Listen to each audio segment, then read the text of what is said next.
There has been a lot of talk in the past year or so about a potential rise of hate crimes in the U.S. in the wake of Donald Trump's divisive politics and attempts at a Muslim travel ban.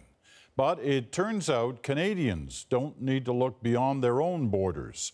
Police reported incidents of hate against Muslims were way up in 2015.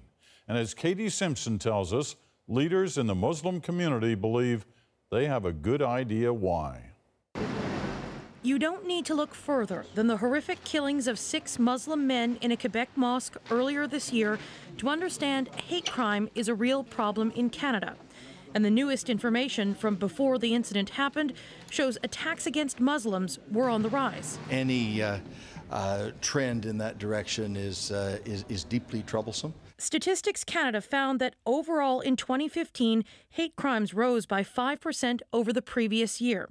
Attacks on Jewish Canadians, the LGBT community, and Black Canadians were on the decline, but Black Canadians were still targeted most often. Researchers did find one significant spike.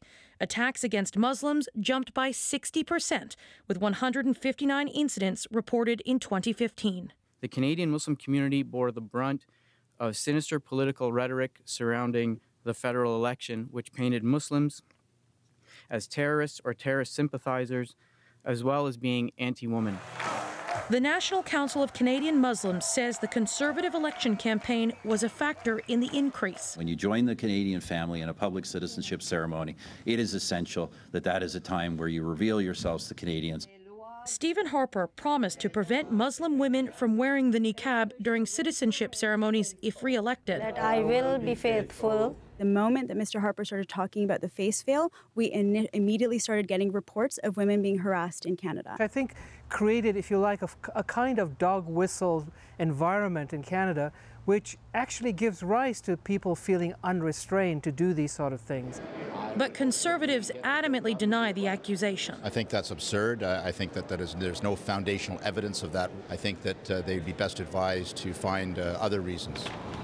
Whatever is to blame, members of Canada's Muslim community are certainly noticing the emerging trend. I feel like this wave, this tension is growing bit by bit, and it's very scary, and hopefully, as Canadians, we can rise above it and stop it. Experts worry hate crimes against Muslims will continue to rise given the divisive rhetoric coming out of the U.S. from Donald Trump.